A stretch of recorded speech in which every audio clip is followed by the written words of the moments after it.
کہیں بھی کوئی یاد نہیں کرتا کہ کوئی تھا، کسی کو یاد نہیں آتا ہے۔ یہ بے رحم دنیا کا بے رحم قانون ہے۔ بسم اللہ الرحمن الرحیم، والصلاة والسلام علی رسولہ الکریم وعلی آلہ وصحبہ اجمعین۔ جو بھی بہن بھائی بچے بچیاں سن رہے ہیں، سب کو میری طرف سے عید مبارک ہو۔ عید کی خوشی ہم کیوں مناتے ہیں، پہلے میں یہ تھوڑا سا واضح کر دوں کہ رمضان کا مہینہ اللہ نے پورا ایک ہمارے لیے خوشی کا مہینہ بنایا ہے، جس میں اللہ کی جنت کے دروازے کھول دیے جاتے ہیں، جہنم کے بند کر دیے جاتے ہیں، شیطان قید کر دیے جاتے ہیں، جنت کو روزانہ سجایا جاتا ہے، اللہ کا عرش پہلے آسمان پہ آ جاتا ہے، اللہ کی طرف سے اعلان ہو رہا ہوتا ہے، کوئی بخشش چاہنے والا، کوئی حاجت مانگنے والا، فرض 70 فرضوں کے برابر ہو جاتا ہے اور نفل فرض کے برابر ہو جاتا ہے، اور نفل اور فرض کا فرق اتنا بڑا ہے کہ قیامت تک 2 رکعت نفل پڑھتا رہے تو فرض رکعت کے ایک سجدے کے برابر نہیں۔ اور اس میں جو مر جاتے ہیں اہل ایمان، ان کا حساب نہیں ہوتا، ان کو قبر میں منکر نکیر نہیں آتے، اللہ تعالیٰ ان کو معاف فرما دیتا ہے۔ اس طرح 29 دن رات یہ سلسلہ چلتا ہے، اور آخری رات پھر اللہ تعالیٰ اعلان فرماتے ہیں کہ میرے بندوں نے رات کو قیام کیا، یعنی تراویح کی نماز پڑھی، دن میں روزہ رکھا، تو میں نے اس پر ان سب کی بخشش فرما دی۔ تو اس خوشی میں پھر ہم سب مل کر اللہ کی بارگاہ میں شکرانے کے مل کر 2 نفل ادا کرتے ہیں اور اللہ کا شکر ادا کرتے ہیں کہ یا اللہ تیرا شکر ہے، تو نے ہمارے گناہوں کو معاف فرمایا، جہنم کو ہم پہ حرام کیا، جنت کو ہم پہ واجب کیا۔ اصل تو عید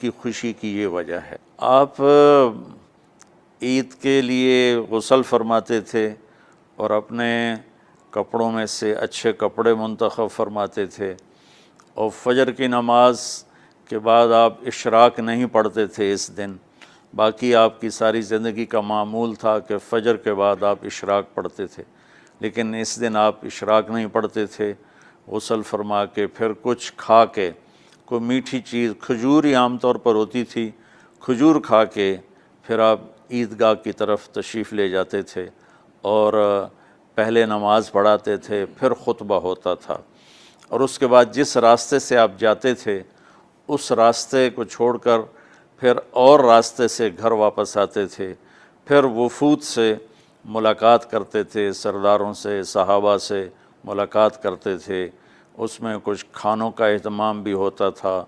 اس طرح ایک عام روٹین کی عید ہوتی تھی آپ کی، ملاقاتیں کرنا، کھانوں میں جانا اور اچھے کپڑے پہننا، سب کو خوشی سے ملنا، یہ عید الفطر پر آپ کا یہ معمول تھا۔ باقی جو اداسیاں ہیں، ڈپریشنیں ہیں، اس کی وجہ آپس کی محبتوں کا کم ہو جانا ہے، اور دنیا کی ایسی دوڑ جس نے اپنے آپ کو بھی بھلا دیا ہے، اور آپس کی نفرتیں ہیں، اور آپس کے بغض، حسد ہیں، ان منفی جذبوں نے ہماری خوشیوں کو دھندلا دیا ہے، ورنہ رمضان کا ہر لمحہ خوشی کے لیے ہے، اور عید اس کی پیک ہے، اور پوری زندگی اللہ راضی ہو رہا ہو تو خوشی ہی خوشی ہے۔ ہمیں اپنے ملک سے، اپنی نسل سے آپس کی نفرتیں، حسد، بغض یہ مٹانے ہوں گے، تب جا کر ہمیں حقیقی خوشیاں حاصل ہوں گی۔ میں اس عید کے خوشی کے موقع پر اپنی قوم سے ہاتھ جوڑ کے اپیل کروں گا کہ جھوٹ بولنا چھوڑ دیں، دھوکہ دینا چھوڑ دیں، اور ظلم کرنا چھوڑ دیں۔ مذہبی نفرت نے ہمیں تباہ کر دیا، سیاسی نفرت نے ہمیں تباہ کر دیا، صوبائی قومی نفرت نے ہمیں تباہ کر دیا، آپس کی رنجشوں کی نفرت نے ہمیں تباہ کر دیا۔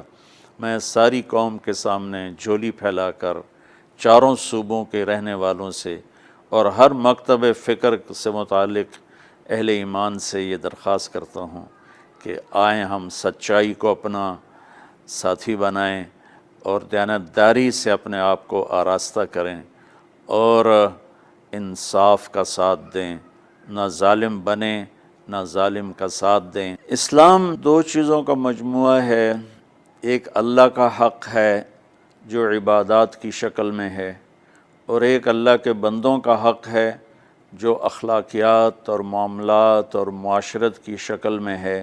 یہ دونوں کمپلسری پیپر ہیں، دونوں لازمی پیپر ہیں، ان دونوں میں پاس ہونا ضروری ہے۔ میری نماز اچھی ہے لیکن میری دکان پہ جھوٹ ہے تو نماز اس جھوٹ کی کمی کو پورا نہیں کر سکے گی۔ میری دکان پہ سچ ہے لیکن میں نماز نہیں پڑھتا تو میرا یہ سچ بولنا میرے نماز کی کمی کو پورا نہیں کر سکتا۔ اللہ کے نبی نے دنیا سے جاتے ہوئے دو لفظوں میں سارا دین بتا دیا تھا۔ جب آپ کے جانے کا وقت قریب تھا تو آپ دو لفظ دہرا رہے تھے، الصلاۃ وما ملکت ایمانکم، میری امت میرے بعد ایک نماز نہ چھوڑنا، اور ایک امت کے غریب مسکین لوگوں سے، نوکر غلاموں سے اچھا سلوک کرنا۔ یہ دو الگ الگ ڈیمانڈ ہیں، جیسے پانی پینے سے روٹی کی کمی پوری نہیں ہو سکتی اور روٹی کھانے سے پانی کی کمی پوری نہیں ہو سکتی۔ یہ دونوں الگ چیزیں ہیں۔ اخلاق کو عبادت کی کمی پر نہیں کر سکتی، اور عبادت کی کمی اخلاق کو اور اخلاق کی کمی کو عبادت پورا نہیں کر سکتی۔ ان دونوں چیزوں میں پاس ہونا ضروری ہے، تب جا کر ایک معتدل معاشرہ وجود میں آتا ہے۔ ایک حدیث سنا کے بات ختم کرتے ہیں۔ میرے نبی وضو فرما رہے تھے تو صحابہ آپ کے وضو کا پانی گرنے نہیں دے رہے تھے، نیچے سے لے کر کوئی پی رہا تھا، کوئی منہ پہ مل رہا تھا۔ تو آپ نے فرمایا ما یحملکم علی ھذا، یہ کیا کر رہے ہو؟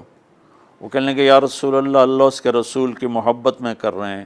تو آپ نے فرمایا میں تمہیں بتاتا ہوں اللہ اس کے رسول سے محبت کرنے والا کون ہوتا ہے۔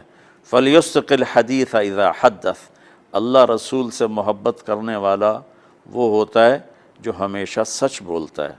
فَلْيُؤَدِّ الْأَمَانَةَ إِذَا تُؤْمِنَ، جو ہمیشہ امانت داری سے کام لیتا ہے، کبھی دھوکہ فراڈ نہیں کرتا۔ فَلْيُحْسِنْ جِوَارَ مَنْ جَاوَرَهُ، اور جو ہمیشہ اپنے پڑوسیوں کے ساتھ اچھا سلوک کرتا ہے، پڑوسی اپنے ہوں، غیر ہوں، مسلم ہوں، نان مسلم ہوں، وہ ان کے ساتھ اچھا سلوک کرتا ہے۔ یہ تین نشانیاں ہیں عشق رسول کی۔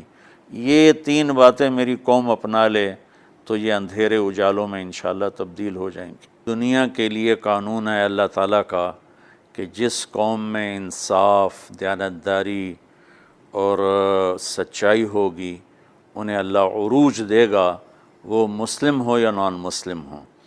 اور جن ملکوں میں، قوموں میں بددیانتی ہوگی، ظلم ہوگا، جھوٹ ہوگا، وہ زوال کا شکار ہوں گی۔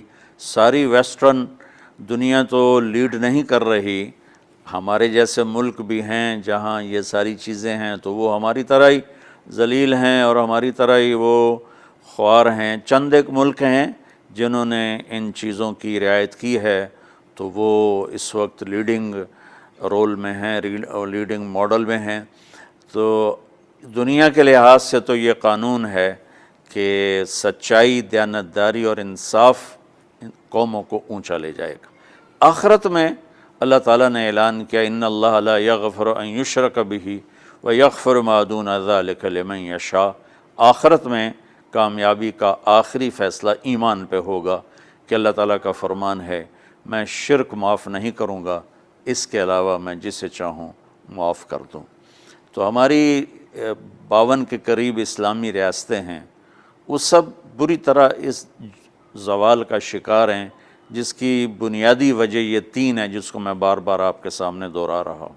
السلام علیکم۔